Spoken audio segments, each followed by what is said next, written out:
எனக்கு ரொம்ப முக்கியமாக பிடிச்சது சிறுகதைகள். சிறுகதைகள் புதுமைப்பித்தன் சொல்வதை போல அது ஒரு ஒரு லிரிக். அது உரையாடலில், உரையில், உரைநடை வடிவத்தில் நீங்கள் எழுதக்கூடிய ஒரு லிரிக். அது தமிழினுடைய முதல் சிறுகதை எழுத்தாளர்கள் யார் என்று உங்களுக்கு தெரியும். குளத்தங்கரை அரசமரம் எழுதிய வாவேசு அவர்கள், சுப்பிரமணியர் அவர்கள். அதற்கு பிறகு அவருடைய காலத்திலேயே பாரதி எழுதினான் ஆறில் ஒரு பங்கு என்று ஒரு கதை. இன்னைக்குமே கூட அது ஒரு சர்ச்சை இருக்கிறது. அப்படி தொடங்கி எழுதப்பட்ட இந்த கதைகள்ல வட தமிழ்நாட்டிலே எம்மாதிரியான கதைகள், சிறுகதைகள் எழுதப்பட்டிருக்கின்றன என்பதுதான் என்னுடைய இந்த தலைப்பு. வட தமிழ்நாடு அப்படின்னு சொன்னீங்கன்னா நான் பெரும்பாலும் எடுத்துக்கிட்டது தொண்டை மண்டலத்தில் இருக்கக்கூடிய ஒரு பகுதி. தமிழ்நாட்டில் பல வகையான இந்த பிரதேசம் சார்ந்த பகுப்புகள் இருக்கிறது, அது உங்களுக்கு தெரியும். குறிஞ்சி, முல்லை, நெய்தல், மருதம், பாலை என்றெல்லாம் இருக்கிறது. அதுல எங்களுடைய பகுதி குறிஞ்சி பகுதி, மலைகள் நிறைந்த ஒரு பகுதி. அது மட்டுமின்றி எங்களுடைய பகுதியில நீங்க பாத்தீங்கன்னா தொண்டை மண்டலத்துல வேலூர், ராணிப்பேட்டை, திருப்பத்தூர், விழுப்புரம், திருவண்ணாமலை, கடலூர், கள்ளக்குறிச்சி, திருவள்ளூர், காஞ்சிபுரம், இந்த சென்னை, செங்கல்பட்டு, இது எல்லாமே சேர்ந்ததுதான் வட தமிழ்நாடு அப்படின்னு நம்ம சொல்லிடலாம். அப்ப இந்த பகுதியில ஒரு வளமான ஒரு அறிவு மரபு என்பது இருந்திருக்கிறது. அது ரொம்ப முக்கியமான ஒன்று. இந்த தொண்டை மண்டலத்தை பற்றி சொல்லுகிற போது தொண்டை மண்டல சதகம் என்று சொல்லி படிக்காசு புலவர் எழுதிய அந்த நூலிலே ஔவையார் எழுதிய ஒரு பாடலை மேற்கோள் காட்டுகிறார் படிக்காசு புலவர். அது ஒரு அற்புதமான ஒரு வெண்பா. வேழமுடைத்து மலைநாடு மேதக்க சோழ வளநாடு சோறுடைத்து, பூழியர்கோன் தென்னாடு முத்துடைத்து, தென்னீர் வயல் தொண்டை நன்னாடு சான்றோர் உடைத்து என்று சொல்லுகிறார். ஔவைக்கு ஒரு கையை நீங்க தட்டலாம். இது எதுக்காக சொல்றேன்னா, நான் பிறந்து வளர்ந்த இந்த தொண்டை நாட்டை அவர் ரொம்ப ஸ்லாகித்து தொண்டை நன்னாடு சான்றோர் உடைத்துன்னு சொல்றார். சோறு உடைத்துன்னு சொல்லல. எங்க பகுதியிலும் சோறு இருக்கு. தொண்டை மண்டலத்துல யானைகளும் இருக்கு. என்ன முத்து தான் இல்ல, முத்து கடற்பகுதியில இருக்கும். இதை தாண்டி முத்து என்ற பெயர் கொண்ட நிறைய பேர் இருக்கிறாங்க, முத்துக்களாக இருக்கிறாங்க நிறைய பேர். அதை தாண்டி இப்ப நன்னீர் தொண்டை நாடு சான்றோர் உடைத்து என்று சொல்லுகிற போது அந்த சான்றோர்களுக்கு ஏற்ப இந்த நாட்டில் நிறைய பழைய புலவர்கள் நிறைய பேர் இருந்திருக்கிறார்கள். அதுல பெருமிதத்திற்குரிய ஒன்றாக நான் கருதுவது, உலகிற்கு உதாரணமாக ஒரே ஒரு நூலை தர வேண்டும் என்று என்னை கேட்டால், நான் ஒரே ஒரு நூலை தான் பிரசன்ட் பண்ணணும் எல்லா உலகத்திற்கும் சேர்த்து என்று கேட்டால், நான் சொல்லுவேன் திருக்குறள் என்று நான் சொல்லிவிடுவேன். திருக்குறளை தவிர வேறொரு நூல் அந்த இடத்திற்கு கிடையவே கிடையாது நண்பர்களே. இந்த திருக்குறளை உருவாக்கிய எழுதிய திருவள்ளுவர் தொண்டை நாட்டை சேர்ந்தவர்.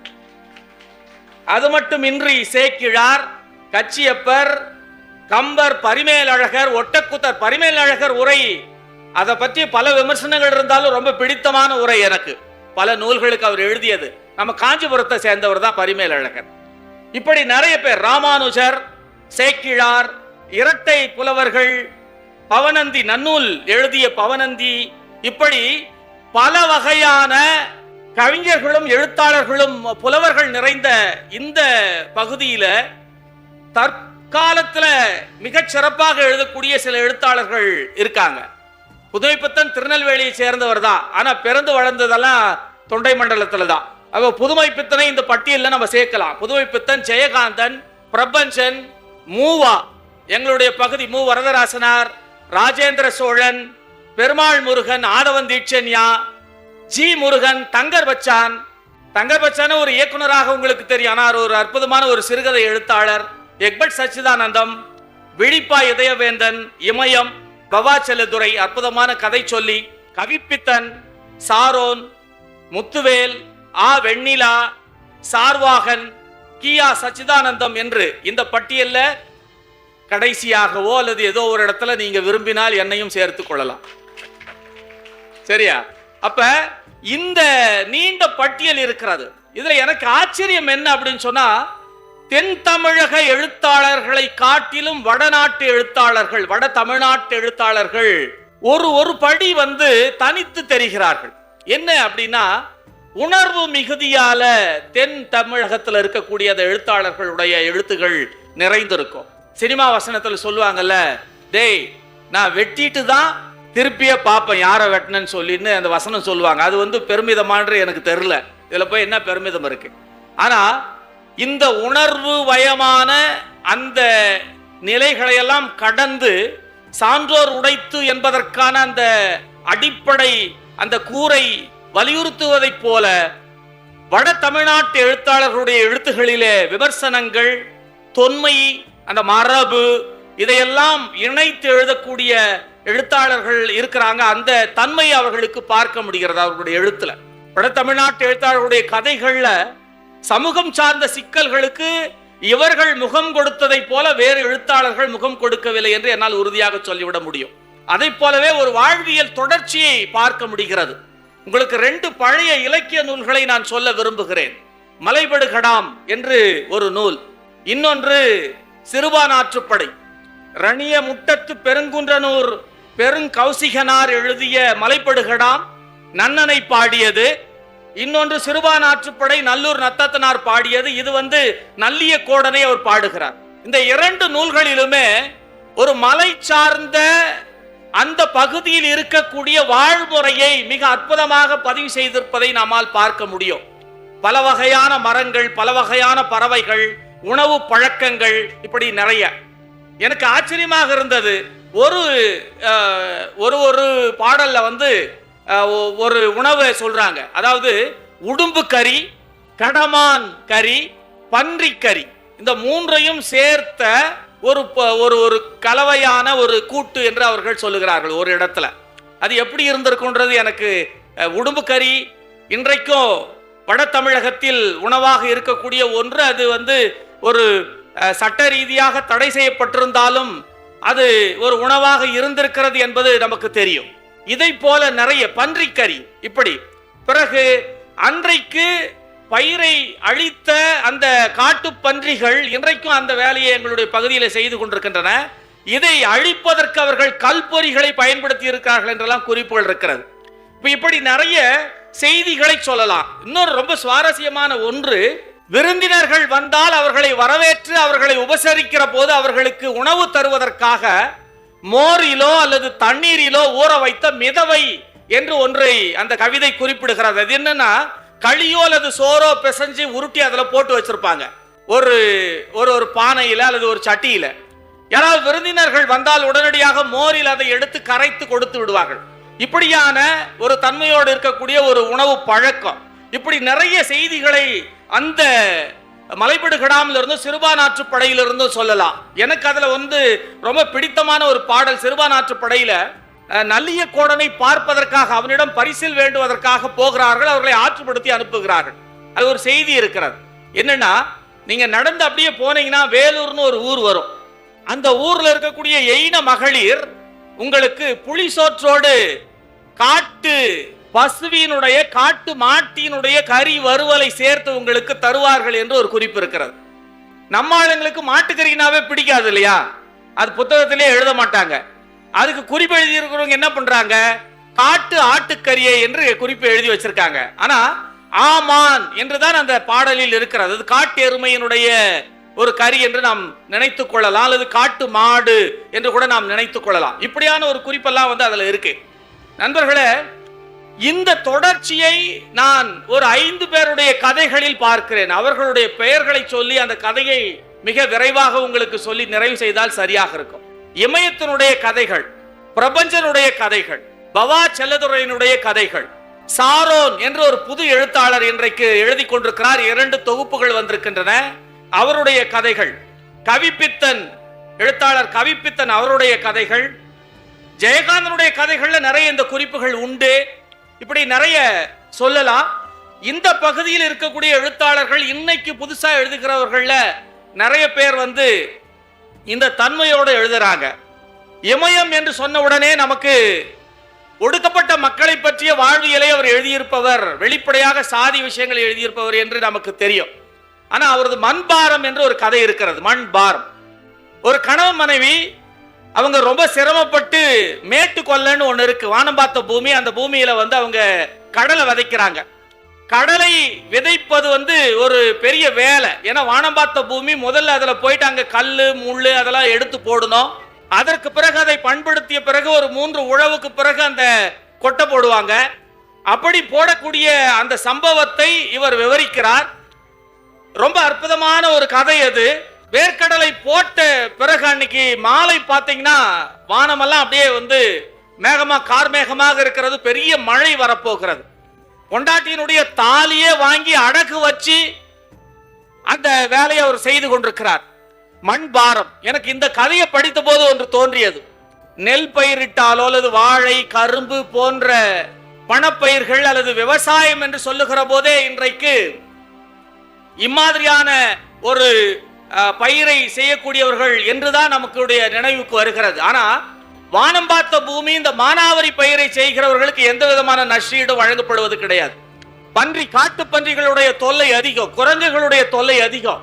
வானம் பார்த்த பூமியில கடலை போடுகிற அல்லது கொள்ளு என்று சொல்லக்கூடிய உலுவலை விதைக்கக்கூடிய அல்லது திணை, சாமை, வரகு போன்ற சிறுதானிய பயிர்களை விதைக்கக்கூடிய அந்த விவசாயிகளுக்கான நட்டையீடு என்பது, இழப்பீடு என்பது இல்லாத ஒரு சூழல் இருக்கிறது. இந்த கதையை படித்த உடனே அதுதான் என்னுடைய நினைவுக்கு வந்தது. இன்னொரு கதை, பிரபஞ்சன் எழுதிய மீன் என்று ஒரு கதை.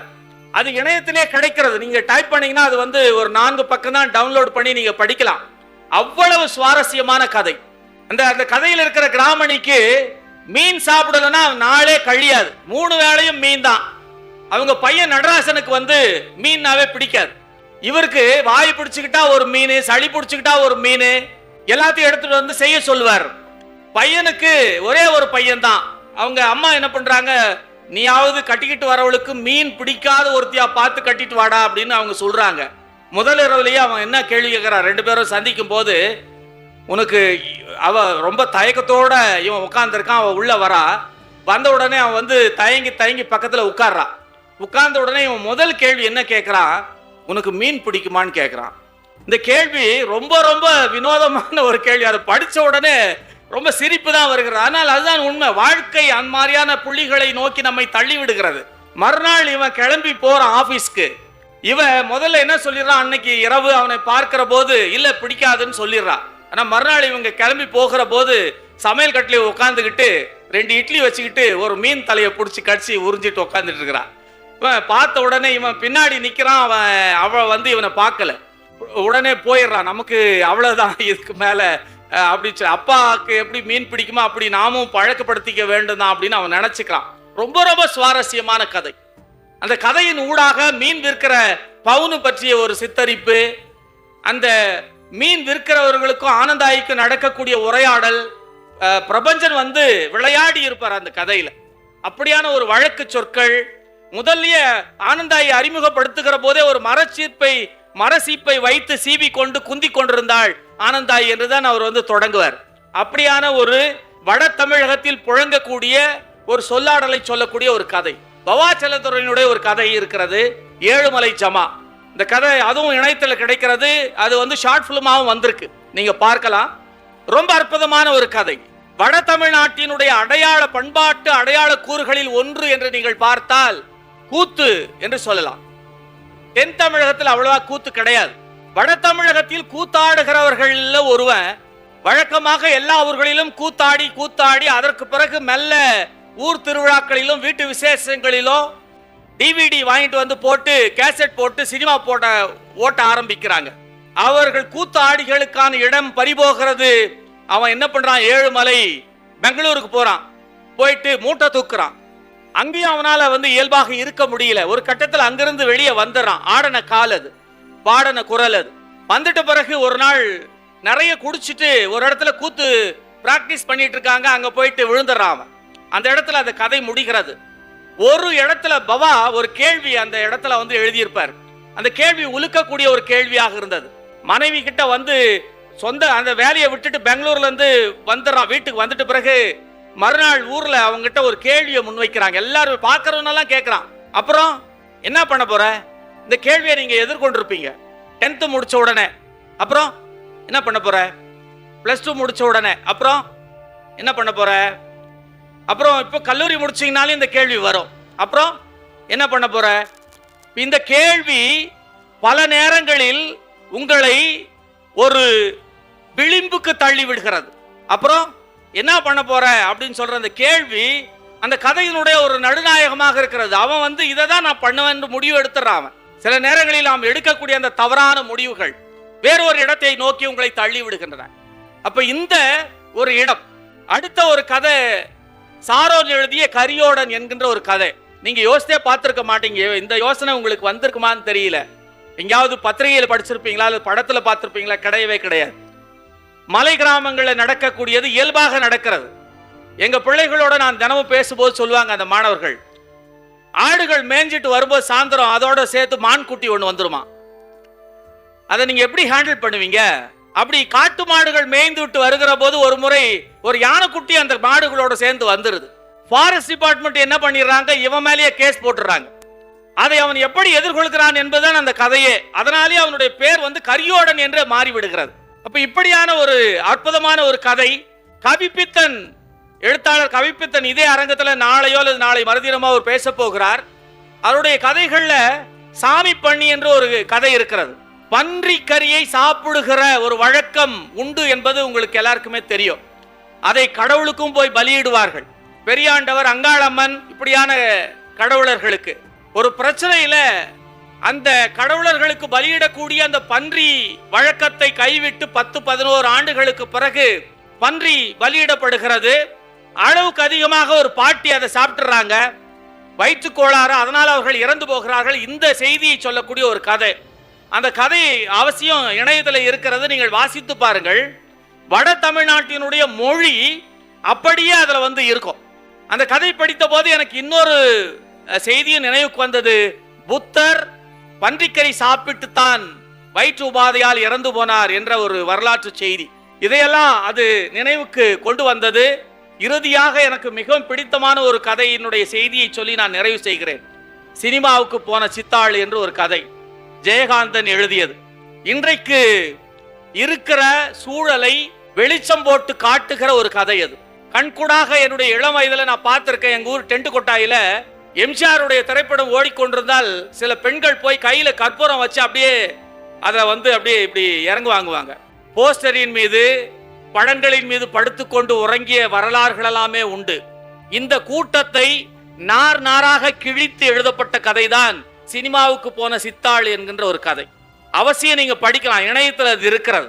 அந்த கதையை யாரையும் மனதில் வைத்துக் கொண்டு நான் எழுதவில்லை என்று ஜெயகாந்தன் முன்னுரையில் எழுதியிருக்கார். ரொம்ப ரொம்ப தொலைநோக்கோட எழுதியிருக்காரு நான் நினைக்கிறேன். இன்னாரு அப்படின்னு அவர் குறிச்சிட்டு இருந்தாருன்னா அந்த கதைக்கான இடமும் வேலையும் இல்லாமலே போயிருக்கும். அப்ப அந்த கதை இன்றைக்கும் தேவைப்படுகிறது என்பதை ஜெயகாந்தன் அன்றைக்கு யோசித்திருக்க மாட்டார்.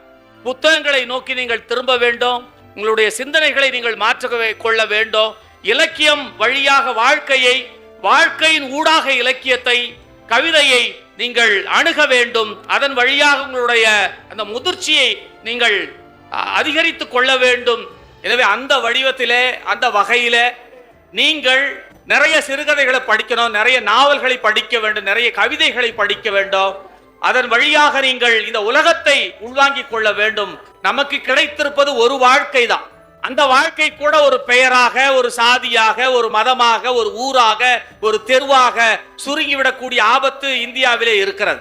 அதை நீங்கள் உடைத்தெறிய வேண்டும் என்று சொன்னால் நீங்கள் ஒரு நாவலை படித்தால், ஒரு மலையாள நாவலை மொழிபெயர்ப்பின் வழியாகவோ ஆங்கிலத்தின் வழியாகவோ நீங்கள் படிக்கிறீர்கள் என்றால் நீங்கள் இன்னொரு வாழ்க்கையை வாழ்வீர்கள் என்று பொருள். ஒரு கன்னட நாவலை நீங்கள் படித்தால், ஒரு தெலுங்கு நாவலை படித்தால், ஒரு மராத்தி நாவலை படித்தால் வாழ்க்கை எப்படி அந்த பகுதிகளெல்லாம் இருக்கிறது, ஏன் தமிழ்நாட்டிலேயே நீங்கள் படிக்கப்படாத பல பகுதிகள் இருக்கின்றன, அதை நீங்கள் படிக்கிற போது நீங்க ஒரு டிராவலரா மாறுறீங்க. ஒரு டிராவலராக மாறி, ஒரு பயணியாக மாறி நீங்கள் பயணம் செய்கிற போது ஒரு புதிய உலகத்தை நீங்கள் கண்டடைகிறீர்கள். உங்களுடைய கனவு பெருகுகிறது. அந்த கனவின் வழியாக ஒரு புதிய உலகத்தை நீங்கள் கட்டமைக்கிறீர்கள். அந்த கட்டமைப்பிற்கு உங்களை நீங்கள் இலக்கியத்தின் வழியாக தயார்படுத்திக் கொள்ள வேண்டும். விடைபெறுகிறேன். நன்றி, வணக்கம்.